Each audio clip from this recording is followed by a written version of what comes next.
My belief system about I deserved happiness in my life had to become bigger than my belief that marriage was forever. Hello, friends, and welcome to another episode of Coffee with Tea. I'm your host, Tanya Tyler, and I'm excited because Ms. Deborah Paiva is here to talk about how to heal your heartache and reclaim your joy. So without me taking up too much more of this conversation, I want to welcome Ms. Deborah to the conversation. My friend, welcome to the show. Thank you. Thank you, Tanya.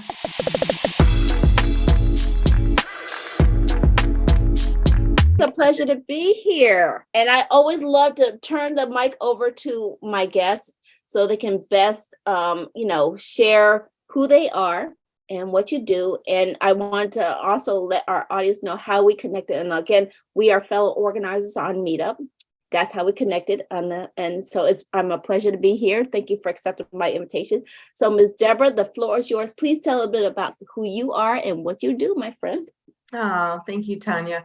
I am a board certified life coach, speaker, and the author of a book called Heal Your Heartache, 5 Steps to Reclaim Your Life After a Breakup, Divorce, or Loss of a Partner. I'm also a jazz vocalist. I've been doing things in the public eye for a very long time, but probably the biggest thing about me is life purpose. I've always been searching my entire life. It was always about, why am I here? Why am I in this lifetime? What am I supposed to be doing? And probably the biggest catalyst in my life was the loss of 2 husbands. My first husband, very young, died very young. And my second husband that I was lucky enough to find the love of that part of my life, and was married to him for 32 years. Unfortunately, I had to walk away from that marriage, and we got divorced about 12 years ago. So if anyone's adding up, they can kind of figure out how old I am, so stop that. But anyway, that divorce was the catalyst for my book. And it was actually, as I tell my clients, divorce is all about growth. It is not about failure. I did not have a failed marriage. I had an incredible marriage. And the divorce was a way for both of us to grow beyond that. So That's pretty much the way I look at my life. And other people look at their life that way somewhat too. Right. Well, I have to say, first of all, I didn't do the calculations, but you look fabulous anyway. So thank you. But Miss Deborah, I was reading a portion of your book to prepare for our interview today. And I love where you have the quote, and I wrote it out. When we are totally present and facing our fears, things often fall, or when we aren't totally present and facing our fears, things fall apart. So before we dive into our topics that we talked about, and you talked about, there are 5 steps that you share in your book, and we're going to cover 2 of them. But really, what was, and I know you shared it was based off the heartache and the break of your divorce and your loss of your first husband. But what was this quote really come on? I mean, they had to have this realization, this aha moment to realize that. Did you feel like you were present, or do we, where did we lose our disconnect sometimes, like when we're facing these divorces or something like that? What was some of your great insight that you got to come up with this quote? Yeah, I think in my marriage, first of all, when we walk away from a relationship, whether that person actually died or walked away from us, or we walked away from them, I think in retrospect, we look back and we see that there were things that we did not want to be present to. We didn't want to see. Maybe the relationship wasn't as good as we thought it was. I had to take my rose-colored glasses off after the relationship, after I walked away, and realized that, yes, I had a beautiful marriage and we had a wonderful time.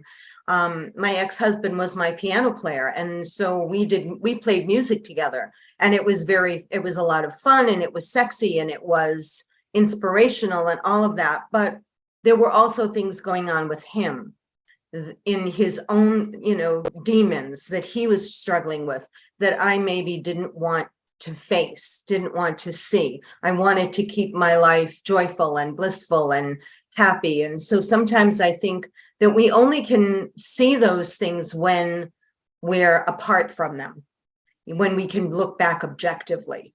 And then we can see things differently, and we can look at them and we can say, okay, and then start to separate them.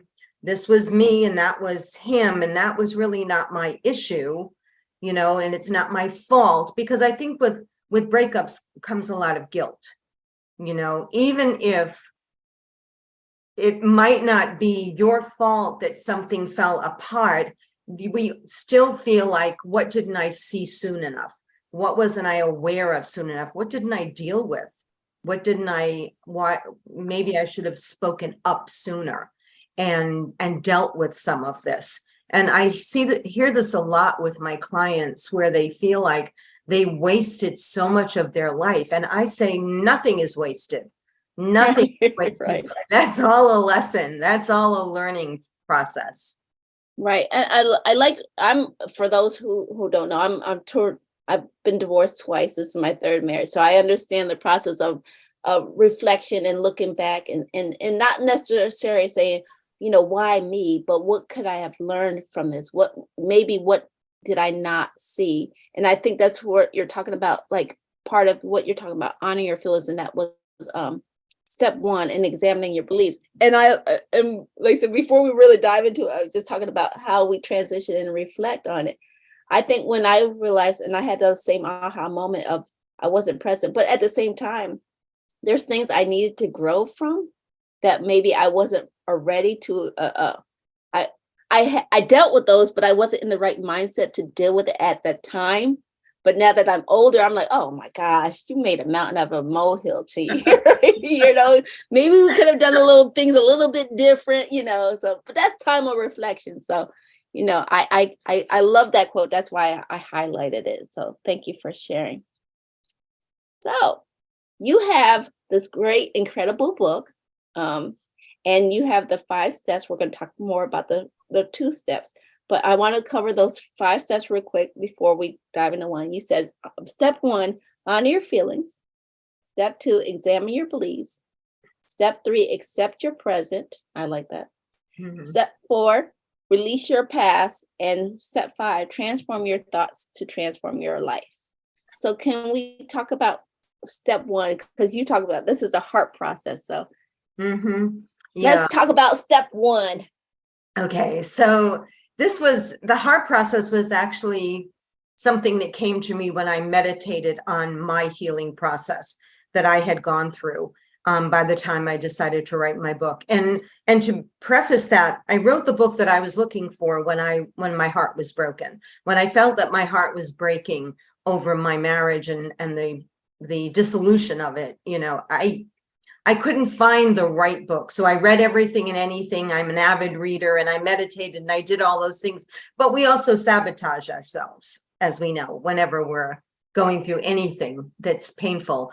And so when I wrote this book and I sat and I meditated and I really tried to bring the steps in that I had used for myself, honor your feelings was the first thing that popped out when I thought of the letter H in the word heart. Honor your feelings, because until we actually accept that this is how we feel and we're okay with it, we can't transform those feelings into anything else. We have to sit with it. That's the only way that we learn from whatever it is that we're going through. That's the only way we get the lesson, is to really honor that. So if you're feeling sad, it's okay. If you're feeling angry, it's okay. If you're feeling frustrated or just feeling confused, all of that is okay. And the interesting thing is that, these steps work in my business as well. Sometimes in my business, I'm feeling frustrated, I'm feeling confused, and I remind myself, just honor your feelings, honor where you are right now, and just kind of sit with it. Yesterday, I had a really bad day. Yesterday, I actually felt a little depressed. And I'm in an incredible relationship right now, and an incredible time of my life. And I have absolutely nothing to be depressed about. But yesterday was one of those days, and I decided thinking about our discussion today and thinking about my book, I said, just honor that, Deb. Just be okay with where you are. And I think until we're okay with where we are, how can we move to the next step? It's impossible. Right. I like how you said it, because a lot of, I'm not speaking for everybody, but I know for myself, we try to say, well, it's just something, where you were trying to push it away, or it's like, oh, I'm not feeling this, or you're like you said, we're trying to come up with a reason why we're feeling this. It's like, it must have been because of, or this or that. Like, so we're trying to rationalize, but sometimes it is just what it is, and let it, go. Is that sort of like releasing the energy? I mean, it's that little bit about acknowledging your energy so you can dissipate or something like that. Mm-hmm. Exactly. Acknowledging the energy. And then there are things we can do. One of the things that I tell people, my audience and my clients is, we don't want to stay with sadness too long. There are things that we can do. And the reason that you don't want to stay with sadness too long is because sadness is on the very bottom of the spectrum of emotions. It's the lowest emotion. Sadness, depression, those are the emotions that make people do drastic things. If you can raise that emotion, even to the emotion of anger, it's better. Because anger is an active emotion. Nobody's going to drive their car off a bridge if they're angry. Nobody's going to run into a tree. No one's going to, slit their wrists. You don't do things like that when you're angry. You're active. And so we don't want to stay in the sadness too long, but we still have to honor it, and you have a right to be sad if something has happened in your life that's put you in that feeling. One of the things that also we can do is not identify with that emotion so much. Instead of saying, I am sad, saying something like, I'm feeling an emotion of sadness. It's not who I am. And I knew this even as I was healing my heart. I cried for 1.5 years through that divorce process. And I'm not a sad person. And somewhere along the line, I had to remind myself, I'm not sad. I'm just feeling an emotion of sadness. I'm not angry, I'm feeling an emotion of anger, and if we can separate that, then we can start to climb out of that feeling and start to feel a little bit more hopeful about the future. Right. And I like how you're bringing that up. And the question I'm thinking of is, like, for those who are like new to this self-discovery and this journey of this, and I know you share meditation, but is what meditation a great way to start, like, surface, like, try to say, lifting yourself up from that emotion? I mean, what are some of the practices that people can put in place to help them start to maybe realize that I am not this? I love that. Yes, you're absolutely right. I am not this. I am not this. It's just an emotion I'm having. Yes, meditation is extremely helpful. And I know that some people struggle with meditation. I was, for a very long time, a really strong type A personality. I don't think I'm that anymore. I think I'm more of an A- B+. I think I've lowered that level. But for a very long time, I was an A+ kind of personality, very active. My mind was constantly going. It never had. If anyone has ever seen the YouTube video, The Tale of the Two Brains, women, we cannot stop thinking, it seems. Well, anyway, so a lot of people feel like, well, I can't quiet my mind enough to meditate. Meditation isn't necessarily forcing yourself to quiet your mind. It's just being with whatever emotion you're with at the moment and just quieting the noise a little bit. You're still going to think about the grocery list that you haven't finished. You're still going to think about I forgot the dirty socks upstairs to throw in the wash. All those things are still going to come in our head, but it's just a matter of letting them come in and letting them drift back out. Let the thoughts come in and drift back out. One of the ways that I started meditating was just counting my breaths. And I no longer have to do that because I've meditated for so many years. But counting your breath is just a way to be actively doing something, but not actively doing everything, which is what we tend to do. And then I think the other piece of that is coming out of a meditation and journaling. And meditating also doesn't have to be a half an hour, doesn't have to be an hour. It can be 5 minutes. It can be a walk like you do every day. I think walking meditation is a beautiful way in nature, is a beautiful way to just clear your head. And then journaling is a way to get all of those thoughts out of your head onto paper so that you get those emotions out of your body. Right. Yeah. A great point. Like I said, I love talking about this because, like I said, honoring your feelings and just acknowledging is like key to change. I just as we transform. And I also want to take a moment here and remind everybody that we are about halfway through. So Miss Deborah has been dropping gems. So if you've been picking them up, like I have, give us a like, follow down with a comment below, because sort of as we dive into the number 2, examine your beliefs, talking about how the meditation sort of like helps you, like I said, take those ideas that are all up in your head that's rolling around, like you said, and then putting it down on paper helps us talk about step number 2, examining your beliefs, right? We can't change what we don't acknowledge, right? Exactly. And I think the belief system is really interesting because if you start thinking about what you actually believe to be true in your life, how much of that really came from you, or how much of that came from parents, things your parents said to you, things teachers said to you.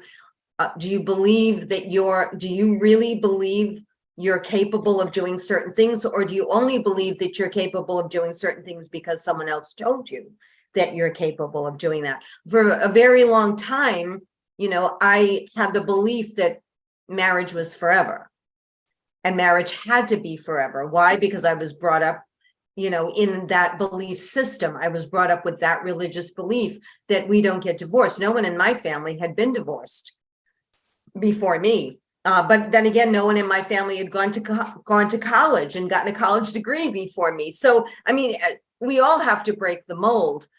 But my belief system about how I deserved to be happy, I deserved happiness in my life, had to become bigger than my belief that marriage was forever. Right. And that was really hard for me. That was really hard. And I think examining our beliefs, what is the belief that's holding you back? What is it? For example, what was the belief that was holding me back from writing my book? Well, people like us, middle-class people don't write books. Well, yes, they do every day.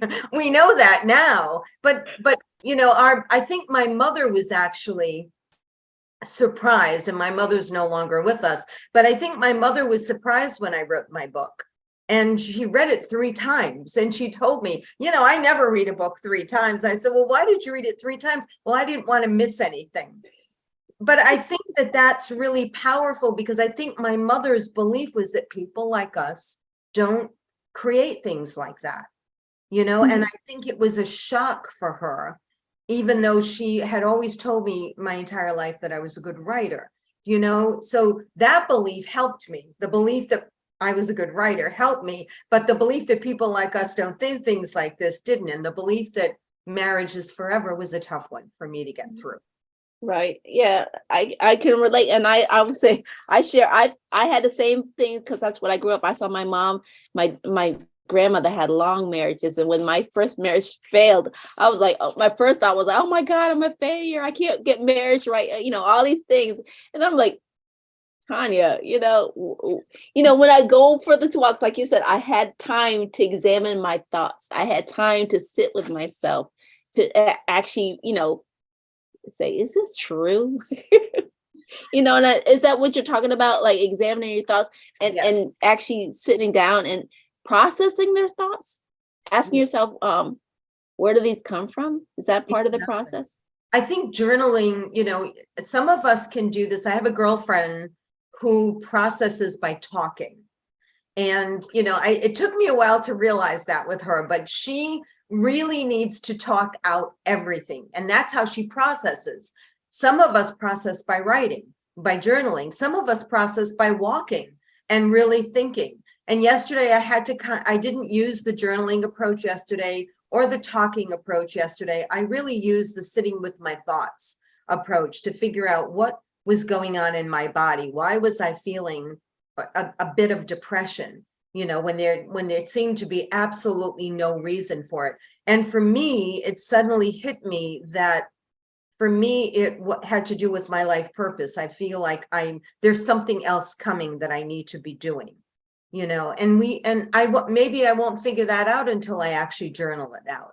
I think that's how we process. We all process in different ways, but I think using different techniques also can help. Taking a walk in nature, sitting down quietly, journaling, talking to a friend about how you're feeling, any of those things will work to help us process and get out of our own negative place that we tend to put ourselves in. This little negative, what do they call gremlins in our head, that tell us we're not good enough, we're not smart enough, we're not young enough, we're not old enough, we're not pretty enough, whatever it is. Right. Yeah. Like I said, Miss Deborah has been dropping gems. It's amazing how fast 20 minutes can fly by. But I wanted to make sure we get a couple of quick key questions that I'd love to ask.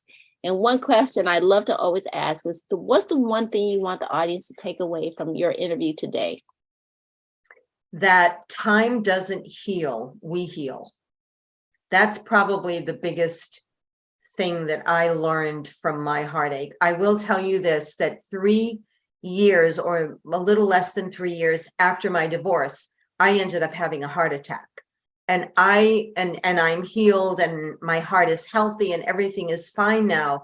But I really believe that heart attack came from the kinds of things that I was telling myself prior to me really working on this healing process. I was telling myself my heart was broken, my heart was broken. And as you can see, I'm cutting those words away from myself right now. But I think that what happened is that's exactly what I created in my body. And so I think that's so important to remember that time is not the healer. We are in control of our lives. We are the healers. We are the ones that can make a difference. Right. Wise words, my friend, wise words. So Ms. Deborah, where can people find more information about you, your services, and where can they pick up the book? Okay, so my book is on Amazon. It's called Heal Your Heartache. And they can find it also on healyourheartache.com. If they go to healyourheartache.com, then that will lead them to the Amazon link. And they can also go to my website, which is deborahpaiva.com, which is DEBORAH, P as in Peter, AI, V as in Victor, A.com. Either one of those places. And they can contact me through deborahpaiva.com as well. Yes. And make sure she sings. So there's a lot of great stuff that Miss Deborah and I can really dive more into the conversation, and which sort of leads me to my unofficial question is, would you be willing to come back and have a deeper dive, another conversation? Absolutely. Absolutely, Tanya. This was fun. Thank you so much for inviting me. I really, really love this. Oh, thank you. And again, thank you for sharing your insight and your wisdom with us. It was an honor to talk to you. And I also want to remind everybody who tuned in that, remember, feedback is always welcome. Remember, links that Deborah mentioned will be posted down in the description box below. So please make sure you check out those juicy gems down below. If you've enjoyed what Deborah shared today, please make sure you hit that like button over there. And if you want to continue getting more of the great insights like Miss Deborah shared today and many more of the guests that we have on our show, please make sure you hit that subscribe button over there. And remember, last thing first, take things in stride, go with the flow, and create your own path. And we will see you back here on another episode of Coffee with Me. All right, bye-bye.